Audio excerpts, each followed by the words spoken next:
Igitabo cya Zaburi ya 86 murongo wa 17. Zaburi ya 86 murongo wa 17. Haravuga ngo unyereke ikimenyetso cy'ibyiza kugira ngo abanyanga bakirebe bamware. Ndasubiramo, unyereke ikimenyetso cy'ibyiza kugira ngo abanyanga bakirebe bamware. Hano asoza ashima ngo kuko Uwiteka unabaye ukamara umubabaro.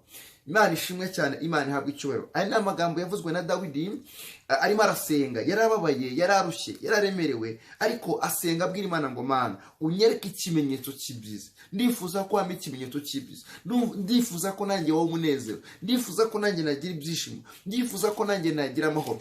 Abwira Imana ngo Mana unyereke ikimenyetso cy'ibyiza kugira ngo abanyanga, abamvuga, abandwanya, abansebya, abansuzugura, abanyima ijambo bakirebe bamware, bamenye kuri Imana, bamenye kuri Imana yabakomeye, bamenye kuri Imana yabohereje, bamenye kuri Imana y'abakire cyangwa y'abakene. Dawidi asengera isengesho abwira Imana ngo Mana unyereke ikimenyetso cy'ibyiza. Uyu munsi wa none ndashaka ngo wizere muri isengesho, ndashaka ngo wizerere muri iri jambo Dawidi yasenze. Dawidi yararisenze abwira Imana ngo Mana ndashaka ikimenyetso cy'ibyiza. Wa muntu nkurikiranye nawe ndifuza ko uyu mwaka Imana iguha ikimenyetso cy'ibyiza. Hari imyaka wanyuzemo irakubabaza, hari imyaka yahise itigeze ikugerekera neza, ariko ndasaba Imana mwiri senge ko Dawidi nubwo yarivuze ryari isengesho, nanjye ndasenze ndinginga Imana, ndasaba Imana ngo uyu mwaka Imana iguha ikimenyetso cy'ibyiza.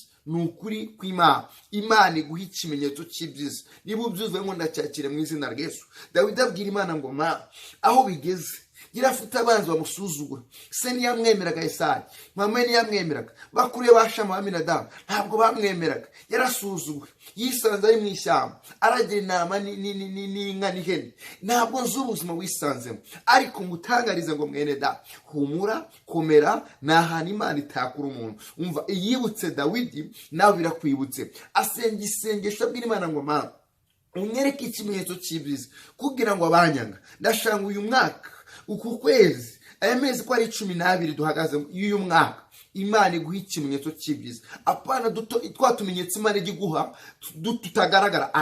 Imana iguha ikimenyetso kigaragarira abanzi bawe kugira ngo bizere ko wasenze Imana ivuga, bizere ko wasenze Imana itarabona ku butoni, bizere ko wasenze Imana igikura umuntu mu bidashoboka ikamushyira mu bishoboka. Wa mugabo umurikiranye mwaturo kwakira ikimenyetso cy'ibyiza, wa mumama umurikiranye ndakwaturaho kwakira ikimenyetso cy'ibyiza, wa mukobwa wa musore we mwana muto umurikiranye ndakwaturaho kucyakira muri uyu mwaka ikimenyetso cy'ibyiza. Dawidi amaze kugisenga byaje gusoza. Dawidi yishe Goliyati, bisoza Dawidi asimbuye Sawuli, Dawidi aba umwami. Rero ngo nawe uyu munsi iri sengesho riguhesha igisubizo cy'ibyifuzo wari ufite. Iri sengesho risohoza inzozi ufite. Haleluya. Iri sengesho risohoza amasezerano Imana yakuvuzeho. Oya, uyu mwaka Imana iguha ikimenyetso cy'ibyiza. Akira ikimenyetso cy'ibyiza ku buzima bwawe. Imana ivuganye nawe ngo akira ikimenyetso cy'ibyiza. Byanze bikunze nawe wizere ijambo, wizere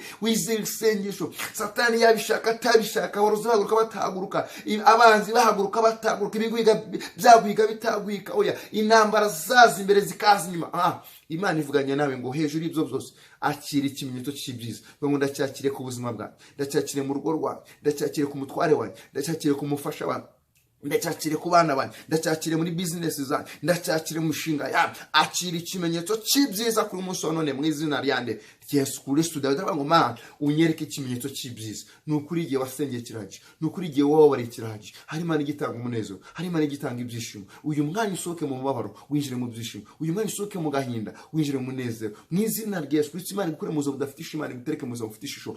Uburibwe bwose ufite Imana ni uhindure mu byishimo mu izina rya Yesu. Ni Imana ishoboye. Erega hari amafaranga adakora, hari ubwenge butakora, hari akazi katakora, hari inshuti zikomeye zitakora, hari imiryango ikomeye itabasha, hari bitashobora. Ariko Imana twizere ikivunye umutima wawe, ikikubuje kudasinzira, igihora kiguhangayikishije, uyu munsi none Uwiteka gikureho aguha ikimenyetso cy'ibyiza. Ngo ndacyakire mu izina rya Yesu. Reka dusenge Imana.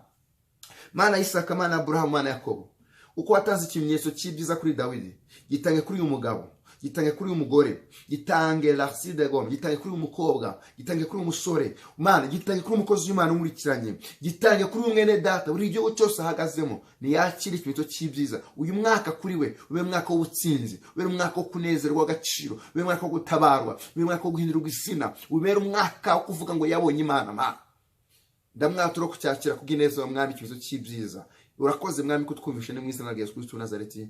Amen. Akira ikimenyetso cy'ibyiza ukimara kumva ubutumwa mwene data. Sharing urarika abantu. Waruzi ko umuntu ushobora gusharinga ubutumwa bugahindura ubuzima bwe, bugahindura amateka, bugafungura imigisha, bukamukiza indwara, bukamuhesha agakiza.